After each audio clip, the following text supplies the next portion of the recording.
վստահ եմ, որ խաղաղությունը բացարձակ աջակցություն է վայելում Հայաստանի Հանրապետության քաղաքացիների շրջանում, հատկապես որ ակնհայտ բան է, չէ, խաղաղության այլընտրանքը պատերազմն է ու Հայաստանի ընդդիմությունը առաջարկում է այդ այլընտրանքը, առաջարկում է պատերազմ, ինչպես գիտեք, ռուսաստանցի օլիգարխն առաջարկում է այդ այլընտրանքը, քոչարյանասերժական ուժերը, չգիտեմ, Սերժ Սարգսյանի էս որպես այդպեսին պրոտեժե Արման Թաթոյանն առաջարկում այդ այլընտրանքը, բոլորը առաջարկում են այդ այլընտրանքը փաթեթավորված տարբեր ձևերով, օրինակ գիտեք, ինչ որ տես շատ իմաստուն ռուսաստանցի օլիգարխի շատ իմաստուն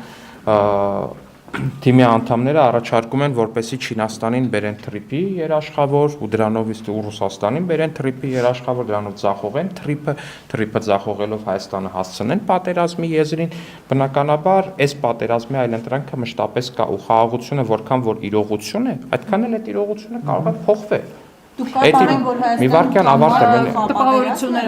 ես պնդում եմ, որ Հայաստանի Հանրապետության ընդդիմադիր քաղաքական դաշտը ամեն ինչ անում է, որ Հայաստանի գլխին կախվի պատերազմը, որպեսզի Հայաստանի Հանրապետությունը մտնի պատերազմի մեջ, որպեսզի այդ պատերազմի ընթացքում Հայաստանի Հանրապետությունը կորցնի իր որդիների կյանքը, որպեսզի Հայաստանի Հանրապետությունը կորցնի իր որդիներին, որպեսզի դրանից հետո Հայաստանի Հանրապետությունը ստիպված լինի զրկվել իր ամենաթանկից իր անկախությունից։ Ես պնդում եմ, որ դա այդպես է։ Հավանիչ տեսանյութը եւ բաժանորդագրվիչ նորությունները բաց չթողնելու համար